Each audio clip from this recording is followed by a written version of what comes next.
Sí, aunque han pasado 7 millones de años desde que nos separamos del resto de los grandes simios, aproximadamente, y puede parecer mucho, ¿no? Esta cifra aislada en realidad no es tanto, porque el origen de la vida lo situamos aproximadamente en unos 4.500 millones de años. ¿Esto qué quiere decir? Que hemos tenido otros 4.493 al menos de historia evolutiva compartida, ¿no? Así que esos 7 millones de años pueden ser un suspiro en términos evolutivos, ¿no? De alguna manera. Así que es de esperar, evidentemente, muchas similitudes. Por supuesto que hay diferencias también. La propuesta del libro Yo Mono no es la de que somos idénticos a los chimpancés, como tampoco los chimpancés son idénticos a los bonobos o a los gorilas, también hay diferencias entre ellos, ¿no? Esto es algo muy importante. Lo que la propuesta de Yo Mono, o una de ellas, es que muchos de los comportamientos que mostramos en el día a día, algunos automáticos, algunos incluso inconscientes, pues provienen de esa época y aún los compartimos con algunos de los primates que están vivos en la actualidad.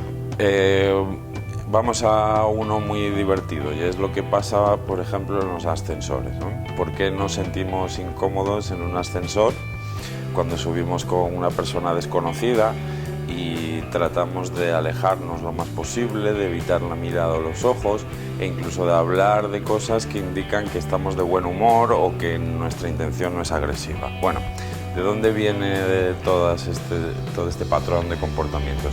En nuestro pasado nunca hemos estado tan cerca un individuo del otro.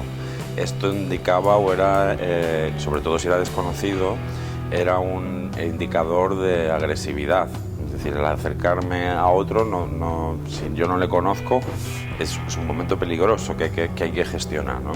Entonces, por eso lo que hemos visto es que otras especies de primates, cuando se les meten en lugares cerrados, hacinados, como es que asemejan el del ascensor, llevan a cabo conductas muy similares. Primero, no tocarse físicamente, ¿no? Alejarse más lo uno del otro lo posible.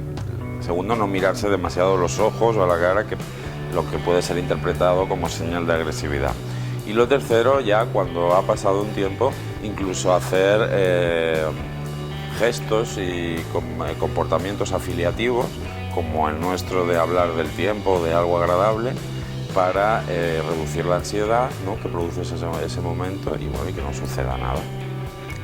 El golpe que da el directivo o el jefe en la mesa de reuniones, ¿no?, para dejar clara su autoridad o para disuadir a otros de que le intenten captar o restar la más mínima cuota de poder, con el mismo fin los portados o alzar la voz.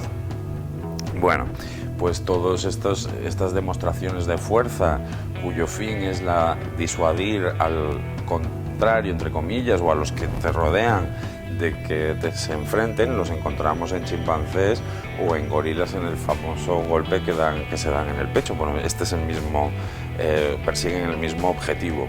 Bueno, esta frase, que pertenece al primatólogo Frans de Waal, que dice que podemos sacar al mono de la selva, pero no a la selva dentro del mono, quiere decir que a pesar de que ya no vivimos en los árboles ni en la sabana africana, muchos de los comportamientos que mostramos en las ciudades, en la sociedad contemporánea, provienen de aquella época, es decir, que todavía no nos hemos librado de ellos.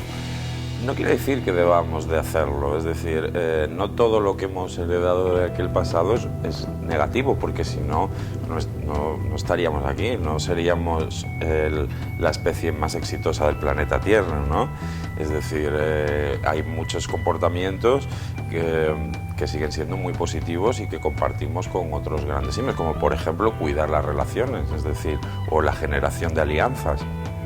Esa tendencia al ir generando aliados, ¿no?, para aumentar mi situación de poder o mi posición de poder dentro del grupo, esa idea de contar con otros y de cuidar esas relaciones de amigos o de conocidos que pertenecen a mi red personal, eso es muy positivo y es tan válido ahora como lo fue hace millones de años y como lo sigue siendo para muchos de los primates que viven en la selva o en otros entornos, ¿no?, que no todos los primates viven en la selva, ¿no? También hay que recordar los primates actuales.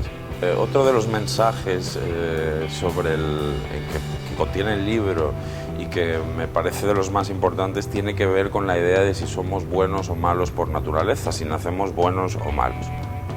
Porque durante muchas décadas, además de dominar en la creencia popular, subyace la idea de que somos malos, que somos egoístas y que hay que tener cuidado, que debemos de tener cuidado los unos con los otros, porque siempre intentamos aprovechar. Bueno, sin obviar que esto a veces sucede, por supuesto, lo que hemos descubierto desde la primatología y la psicología del desarrollo es que más bien nacemos con un impulso o con una tendencia a mostrarnos altruistas, aunque esta es verdad que luego se puede ver modificada por la cultura y el entorno y es moldeada de manera que vamos mostrando comportamientos altruistas o egoístas dependiendo de lo que es en ese momento más ventajoso, porque debo de recordar que ser altruista en un entorno en el que todos son egoístas, esto sería muy perjudicial para mí, porque yo me quedaría sin nada y mi supervivencia acabaría en pocos días o en pocas semanas. Pero, aunque esto sucede, digamos que la tendencia inicial con la que nace el ser humano y otros grandes simios, como por ejemplo los bonobos, es la de ser altruistas, es la de ser generosos con otros miembros de nuestra especie, ¿no? Incluso con aquellos que no conocemos. En una serie de pruebas que se hicieron en el Max Planck, realizadas por Felix Warneke y Michael Tomasello, a niños menores de 15 meses de edad se les mostraba situaciones en las que un adulto estaba en problemas. Bueno, pues en el 22 de los 23 niños ayudaron en el 100% de las ocasiones. A un adulto que no conocían de nada, que no tenía probabilidad de devolverles el favor y que era anónimo y que además no se les recompensaba por ayudar. Este impulso o esta tendencia altruista se ha originado y desarrollado para ayudar a nuestros congéneres, aquellos miembros de nuestro grupo, de nuestra tribu, de nuestra sociedad. Pero cuando se trata de comunidades vecinas parece que las cosas cambian y allí actúa también una fuerte tendencia, una reacción a la xenofobia y al odio de lo diferente. No solo Jane Goodall descubrió cómo unos miembros de una comunidad exterminaban a miembros de otra, sino también Toshida Nishida, un primatólogo japonés, describe cómo una comunidad acabó completamente con una comunidad vecina, la aniquiló, ¿no? De alguna manera, sobreviviendo solo un par de hembras que se incorporaron a grupos vecinos, pero digamos de alguna manera que acabó no son tribus, porque los chimpancés no viven en tribus, pero para que me entendáis, ¿no? Con ese grupo. Así que digamos que convivimos con estas dos tendencias, la del altruismo y la del cuidado de las relaciones para aquellos con los que crecemos, pero también una desconfianza hacia los vecinos y hacia lo diferente. Cuando un extraño llega a una comunidad de chimpancés, reaccionan muy mal, normalmente reaccionan con mucha violencia. Con esto no estoy queriendo justificar los comportamientos xenofóbicos o racistas del ser humano, pero sí que debemos de entender cuál es la tendencia, el miedo a lo diferente, cuál es la motivación que a veces nos lleva a cometer estos actos tan desagradables para poder ponerlo remedio por medio de la educación, la cultura y el aprendizaje. De alguna manera, los primates mostramos una dualidad a la hora de relacionarnos con el poder, ¿no? Somos muy duales, porque hay dos maneras de gestionarlo. Cuando estamos cerca de él y lo conseguimos, parece que los primates, humanos y no humanos, tendemos a abusar de él. Y bueno, aunque hay casos de líderes muy positivos también entre comunidades de chimpancés, también conocemos muchos de autoritarismo, de un ejercicio del liderazgo a través de la agresividad y de la intimidación, ¿no? Vale, pero eso no quiere decir que el resto del grupo no comience a conspirar en su contra, de alguna manera. Es decir, de manera paralela que este individuo usa el poder de manera autoritaria, también el grupo comienza a organizarse para contrarrestarle y puede que lleguen a expulsarle e incluso acabar con él, con un asesinato político, ¿no? Frans de Waal ha descrito alguna vez algún asesinato de este tipo, como los que sucedieron con Ceausescu, con otros dictadores, ¿no? Que han acabado muertos o colgados por las calles de sus ciudades. Hay un capítulo del libro en el que se habla de los primates cotillas, o se habla del origen de nuestro impulso o de nuestro gusto y afición por el cotilleo. Bueno, los chimpancés u otros primates, obviamente al carecer de un lenguaje hablado, no se pueden pasar rumores como podemos hacer los humanos, pero es cierto que les importa mucho el prestigio y lo que otros piensan de ellos, cómo les tratarán el resto, o si alguien les pedirá su ayuda o les ofrecerá cooperación, depende de este prestigio, de esta fama y de esta reputación, ¿no? Bueno, entonces, tomando de partida la importancia del prestigio y la reputación en otros primates, además del humano, nos damos cuenta que el rumor, el cotilleo, sirve precisamente para hacer extender ideas sobre otros.